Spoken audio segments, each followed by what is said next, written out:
नमस्कार, स्वागत है आप सबका। मैं हूं पुनीत पाठक और इस वक्त की तमाम बड़ी खबरों को विस्तार से जानेंगे। कानपुर में 8 पुलिस वालों का मुख्य आरोपी विकास दुबे का पुलिस ने एनकाउंटर कर दिया, लेकिन उज्जैन में उसकी सरेंडर की कहानी पर अब भी कई सवाल हैं। महाकाल मंदिर में विकास दुबे की एंट्री से एग्जिट तक की तस्वीरें सामने आई, जिसमें विकास एक आम श्रद्धालु की तरह बड़ा बेखौफ मंदिर में चारों तरफ घूमता नजर आया। मंदिर के मेन गेट पर जब विकास एंट्री करता है तो थोड़ा अंदर जाने के बाद वो फिर बाहर गेट के पास आता है और गार्ड से कुछ बात करता है, मानो जैसे उसे किसी का कोई डर नहीं। गार्ड से बात करने के बाद वो सीधा मंदिर के अंदर घुसता है और बड़े आराम से महाकाल के दर्शन कर मंदिर से बाहर निकल जाता है।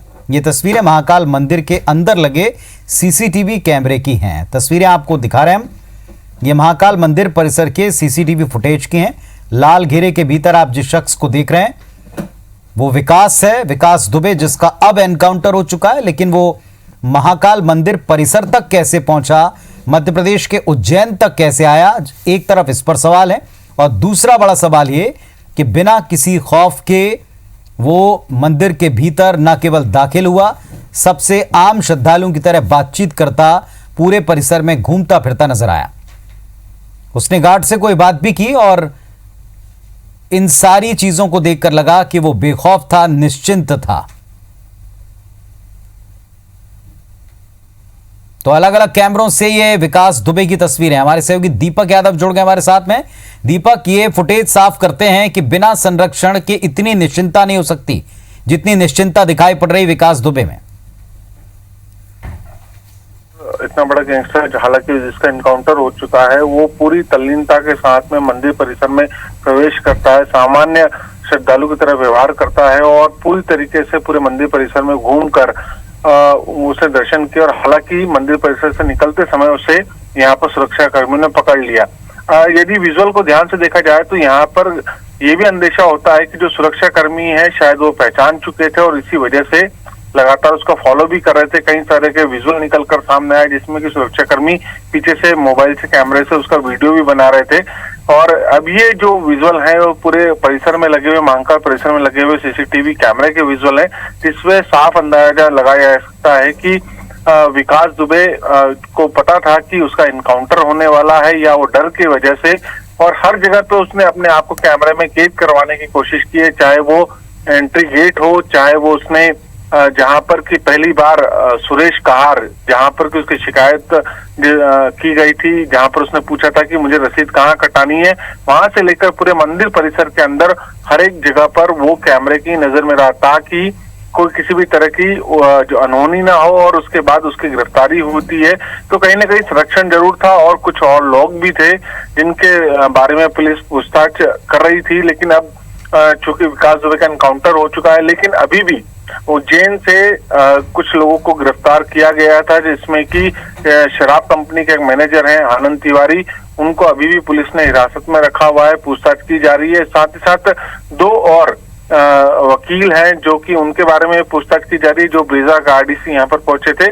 लेकिन कुल मिलाकर हम बात करें तो जिस तरीके से कल उज्जैन पुलिस ने सौंपा, क्योंकि 2 बड़ी बातें हैं कि महाकाल परिसर के अंदर कोई आपराधिक व्यक्ति पकड़ा जाता है या आपराधिक प्रवृत्ति का व्यक्ति प्रवेश करता है तो महाकाल परिसर के भी कुछ एक्ट हैं, उसके तहत भी उसके खिलाफ गिरफ्तारी होनी चाहिए। उसके अलावा सूत्रों के मुताबिक जो जानकारी मिली है कि विकास दुबे के पास में एक चाकू भी मिला था, जिस हिसाब से उसके खिलाफ आर्म्स एक्ट की भी कार्रवाई की जानी चाहिए। तो कुल मिलाकर विकास दुबे को यहाँ पर किसी न किसी छोटे मोटे अपराध में वो गिरफ्तार होना चाह रहा था, लेकिन चूंकि यहाँ पर मध्य प्रदेश पुलिस ने उसे गिरफ्तार किया और सीधे सीधे यूपी पुलिस को सौंप दिया और उसके बाद यूपी पुलिस उसको लेकर निकल गई। हमारी जो शासकीय अधिवक्ता है यहाँ के, उनसे भी बात हुई, उनके मुताबिक भी ट्रांजिट रिमांड ली जानी चाहिए थे, लेकिन ऐसी कोई प्रक्रिया को अपनाया नहीं गया। तो कुल मिलाकर प्री प्लान स्टोरी स्क्रिप्ट थी हालांकि। लेकिन सबसे बड़ा सवाल ये है कि उज्जैन के महाकाल परिसर को ही उसने अपने पकड़े जाने का जगह क्यों चुना गया, ये बड़ा सवाल है। और इसी बात को लेकर पूरी लगातार तस्दीक की जा रही है और आला अधिकारी इसी मामले को लेकर जिस व्यक्ति ने सबसे पहली बार देखा था उससे भी पूछताछ की जा रही है और साथ ही साथ जो संदिग्ध पकड़ाए हैं उनसे भी पूछताछ की जा रही है।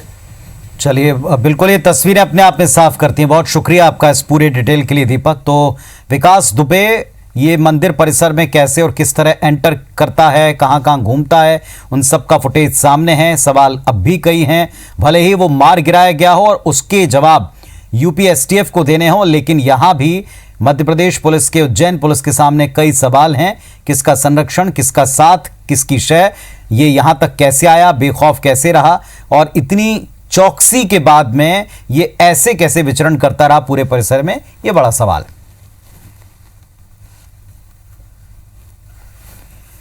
कानपुर का कुख्यात गैंगस्टर विकास दुबे उज्जैन से गिरफ्तार हुआ और फिर कानपुर में उसका एनकाउंटर कर दिया।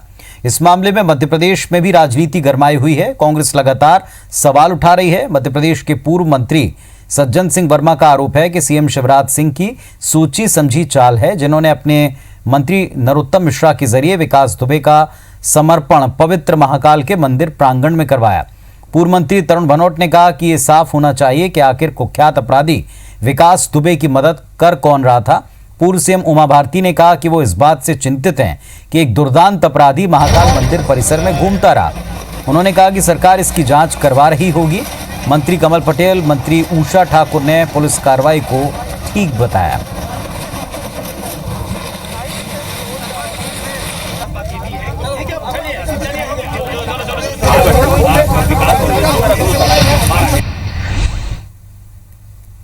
उसका पकड़ा जाना, सजा मिलना, ये तो महत्वपूर्ण है ही।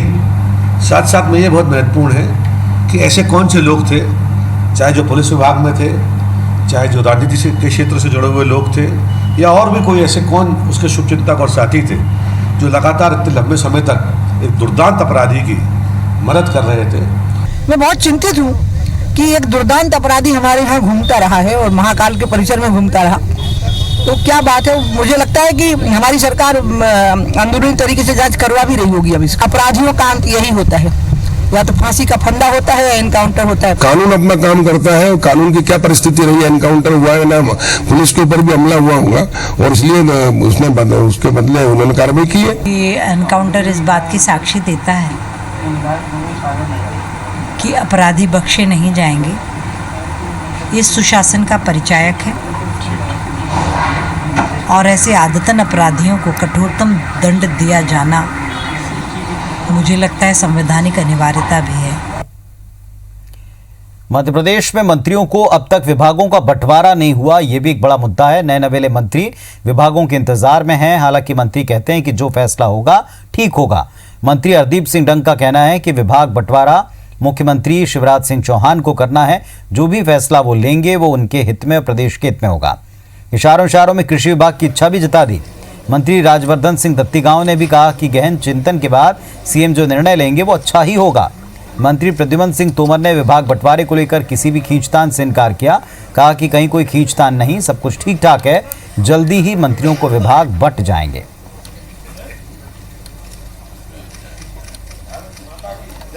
विभागों का बंटवारा मुख्यमंत्री जी का अधिकार है। जो जवाबदारी देंगे वो बड़ी ईमानदारी से, ये पूरी मेहनत से उस पर कार्रवाई आगे होगी। कोई पेच नहीं, सब ठीक हो गया और सब ठीक है। कब तक लगभग? और ये मुख्यमंत्री जी का विशेषाधिकार। मंत्रिमंडल विस्तार के बाद भी विभागों का बंटवारा न होना आम लोगों के बीच चर्चा का मुद्दा बना है। वहीं कर्मचारियों की माने तो इससे प्रशासकीय काम भी प्रभावित हो रहे हैं।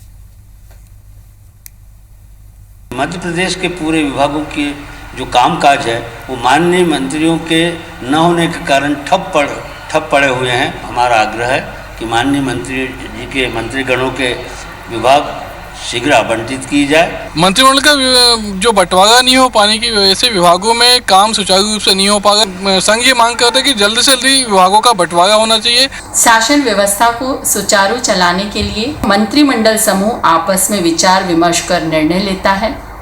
एकाकी व्यवस्था लोकतंत्र में उचित नहीं। उद्योग एवं व्यापार जगत के लोग भी अपने नए मंत्री से मिलने के लिए जिज्ञासा लगाए बैठे हैं कि आखिर कौन उनकी समस्याओं को सुनने वाला मंत्री इस प्रदेश में आने वाला है। आज मध्य प्रदेश में अधिकतर डिपार्टमेंट्स में कोई भी मंत्री नहीं, जिससे साफ दिखता है कि मध्य प्रदेश की जनता को भारी परेशानी हो रही है। भोपाल में बीजेपी के प्रदेश दफ्तर से सीएम शिवराज सिंह चौहान ने वर्चुअल रैली के जरिए मुरैना के अंबाग क्षेत्र के कार्यकर्ताओं को संबोधित किया। केंद्रीय कृषि मंत्री नरेंद्र सिंह तोमर भी वर्चुअल रैली में दिल्ली से जुड़े। रैली को संबोधित करते हुए सीएम शिवराज ने मुरैना जिले में एक बड़ा सोलर प्लांट लगाने का ऐलान किया। उन्होंने कहा, इलाके की तस्वीर इससे बदल जाएगी। शिवराज ने राहुल गांधी पर तंज कसते हुए कहा, अगर कोई उनके सलाहकार को ढूंढ कर ला दे तो उसे 1 लाख रुपए का इनाम देंगे। वहीं केंद्रीय मंत्री नरेंद्र सिंह तोमर ने शिवराज सरकार के 100 दिन के कामकाज की जमकर तारीफ की। ऐसा दमदार नेतृत्व चाहिए कि राहुल गांधी जो चीन से लड़ाई में भी सवाल उठाते हैं, पता नहीं ये भैया नेता कैसे कहलाता, मुझे तो यही समझ में नहीं आता। कई बार ये पता ही नहीं चलता कि चीन के साथ है कि भारत के साथ। अच्छा, इनका सलाहकार कौन है, मुझे कोई वो बता दे तो 1 लाख रुपया इनाम दूंगा। जब कांग्रेस की सरकार थी तो सरकार के खजाने का पैसा कांग्रेसियों की जेब में जा रहा था, और आज भाजपा की सरकार है तो प्रदेश के सरकार के खजाने का पैसा निकलकर अंबा विधानसभा क्षेत्र के गांव में सड़क बनाने के लिए काम आ रहा है। यह मूलभूत अंतर है और इस अंतर को बनाए रखने का काम हम सब कार्यकर्ताओं को है। मुख्यमंत्री शिवराज सिंह चौहान ने पूर्व मुख्यमंत्री कमलनाथ से किसान कर्ज माफी को लेकर 4 सवाल पूछे तो जवाब में कमलनाथ ने सवालों की झड़ी लगा दी। शिवराज ने पूछा था, क्या वचन पत्र में 2 लाख तक का कर्ज माफ हो गया? इस पर जवाब देते हुए कमलनाथ ने उल्टा शिवराज से पूछा कि दूसरे चरण के 7 लाख किसानों की ऋण माफी जो प्रक्रिया हमारी सरकार शुरू कर चुकी थी उसे कब पूरा करेंगे? शिवराज ने दूसरा सवाल पूछा था, ऋण माफी का वायदा था तो सरकार बनने के बाद केवल अल्पकालीन फसल ऋण ही माफ किए जाने की योजना क्यों बनाई गई? इस पर कमलनाथ ने जवाबी सवाल किया कि तीसरा चरण जो 1 जून 2020 से प्रारंभ होना था, जिसमें 6 लाख किसानों का ऋण माफ होना था, वो कब शुरू होगा? तीसरा सवाल था, क्या कोई तारीख तय थी ऋण माफी की? 31 मार्च 2018 तक का समय तय था। इसके बाद अप्रैल 2018 से दिसंबर 2018 के बीच कर्ज लेने वाले किसानों का ऋण माफी से उन्हें वंचित क्यों रखा गया? इस पर कमलनाथ बोले, वर्ष 2008 में 50,000 तक का ऋण माफ करने का वायदा बीजेपी ने अपने घोषणा पत्र में किया था। क्या उसने आज तक एक भी किसान का ऋण माफ किया? चौथा सवाल था, जिन किसानों पर 2 लाख रुपए से ज्यादा का कर्ज था उनका कर्ज माफ क्यों नहीं किया? कालातीत कर्ज माफी का ऋण क्यों माफ नहीं किया गया? इस पर पूर्व सीएम ने कहा, मुख्यमंत्री के तौर पर अपने कार्यकाल के दौरान शिवराज जी ने 21,000 घोषणाएं की थी। क्या उन्होंने देखा कि उनमें से कितनी घोषणाएं आज तक पूरी हुई? सवालों की सियासत में कई और नेता भी शामिल हो गए।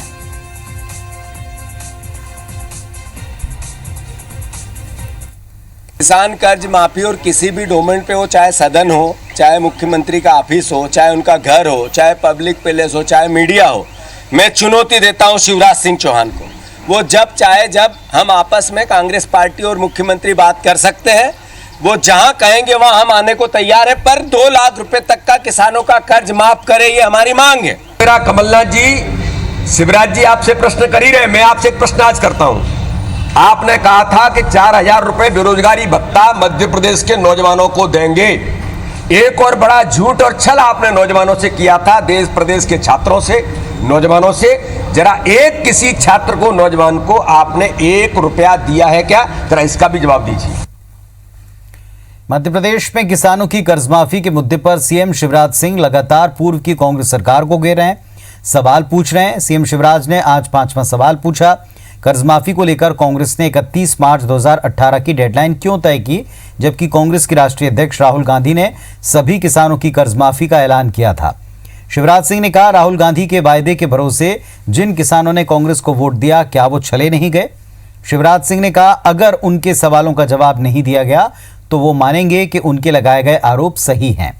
वहीं पूर्व मंत्री सज्जन सिंह वर्मा ने कहा कि प्रदेश का किसान ये जानना चाहता है कि कर्जमाफी को लेकर सरकार का रुख क्या है। उन्होंने सीएम से किसान कर्जमाफी को लेकर विधानसभा सत्र में स्थिति स्पष्ट करने की मांग की।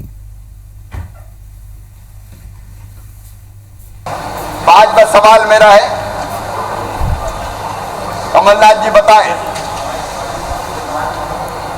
क्या श्री राहुल गांधी कांग्रेस के अध्यक्ष के द्वारा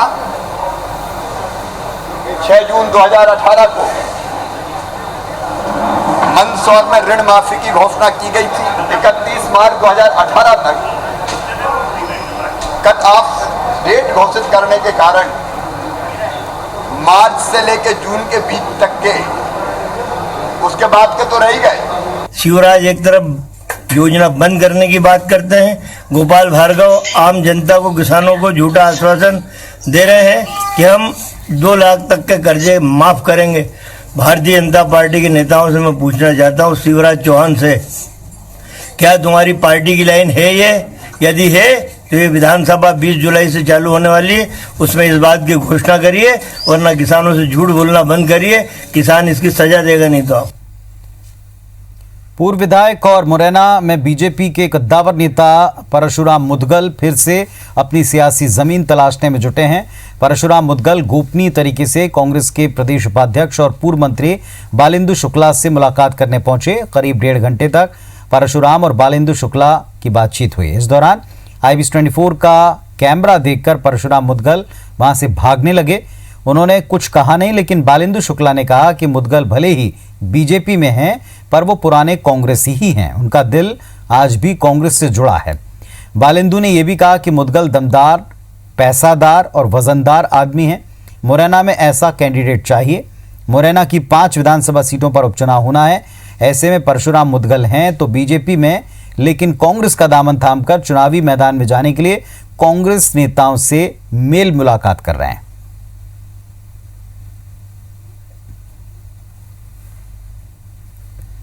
उनको मैं बरसों से जानता हूँ।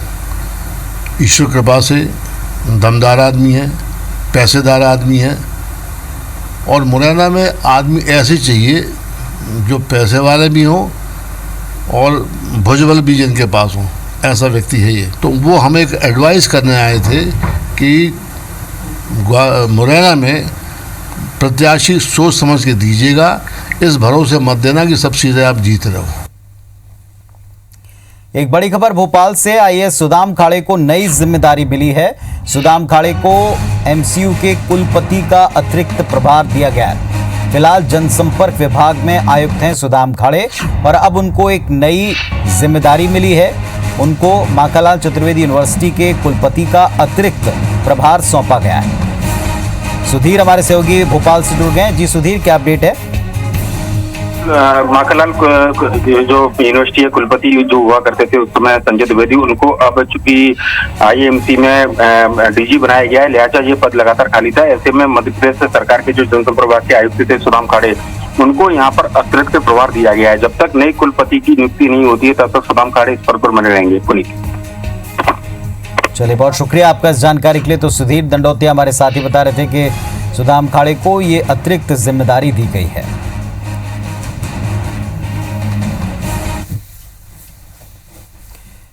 और मध्य प्रदेश में कोरोना से जुड़ा अपडेट भी आपको दे दें। मध्य प्रदेश में आज 316 नए कोरोना मरीज मिले हैं। मध्य प्रदेश में अभी तक कुल पॉजिटिव केस 16,657 सामने आ चुके हैं, जिसमें से आज कोरोना से 4 की मौत हुई और कुल 638 लोग जान गंवा चुके हैं। मध्य प्रदेश में आज कोरोना के 249 और मरीज स्वस्थ हुए हैं।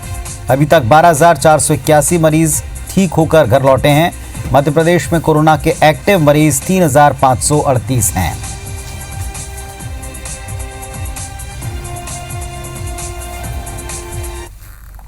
एक और अहम खबर आपको बता दें, भोपाल में रविवार को टोटल लॉकडाउन रहेगा। इसको लेकर भोपाल कलेक्टर अविनाश लवानिया ने दिशा निर्देश जारी कर दिया है। इसके मुताबिक इमरजेंसी सेवाओं को छोड़कर टोटल लॉकडाउन होगा। रविवार को सुबह 5 बजे से भोपाल में कर्फ्यू लगेगा, जो रात 10 बजे तक जारी रहेगा। इमरजेंसी सेवाओं को छोड़कर किसी को भी घर से बाहर निकलने की इजाजत नहीं दी जाएगी। हर रोज रात 10 बजे से सुबह 5 बजे तक जारी कर्फ्यू फिलहाल 30 जुलाई तक जारी रहेगा।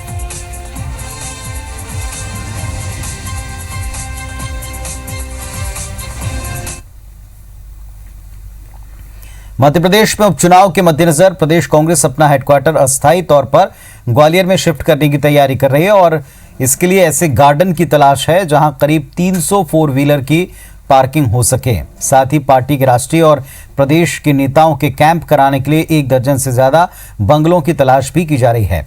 इन बंगलों में एक बंगला पूर्व सीएम कमलनाथ के लिए आरक्षित रहेगा।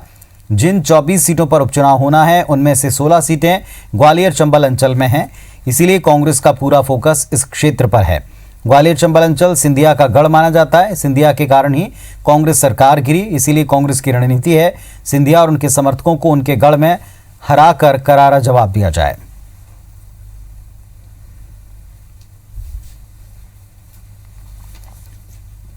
ग्वालियर चंबल संभाग में 16 सीटें हैं और 16 सीटों पर चुनाव होना है। ग्वालियर जो है मेन जगह है और ग्वालियर से ही पूरा संचालन 16 सीटों का होगा।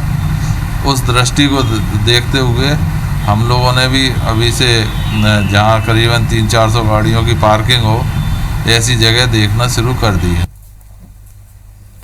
मध्य प्रदेश सरकार में एक बार फिर बड़े स्तर पर प्रशासनिक सर्जरी की तैयारी है। ये प्रशासनिक सर्जरी कांग्रेस से बीजेपी में आए ज्योतिरादित्य सिंधिया की पसंद से होगी। सूत्रों की माने तो लगभग 2 दर्जन जिलों में कलेक्टर, एसपी, 4 संभागों में कमिश्नर, आईजी की नियुक्ति में सिंधिया की राय को तवज्जो दी जाएगी। ऐसे में हालात को भांपकर कांग्रेस ने बीजेपी को घेरना शुरू कर दिया। सूत्रों की माने तो ग्वालियर संभाग के 5 जिले और चंबल संभाग के 3 जिलों के कलेक्टर, एसपी और कमिश्नर बदले जा सकते हैं। सिंधिया की पसंद के हिसाब से इन संभागों में अधिकारियों की जमावट विधानसभा के बजट सत्र के बाद ही होगी, ताकि उपचुनाव से पहले सिंधिया को शिकायत का कोई मौका ना मिले। कांग्रेस को घेरने के बाद बीजेपी का यह कहना है कि कांग्रेस के पास कुछ है नहीं कहने को, इसीलिए केवल आरोप लगा रही है।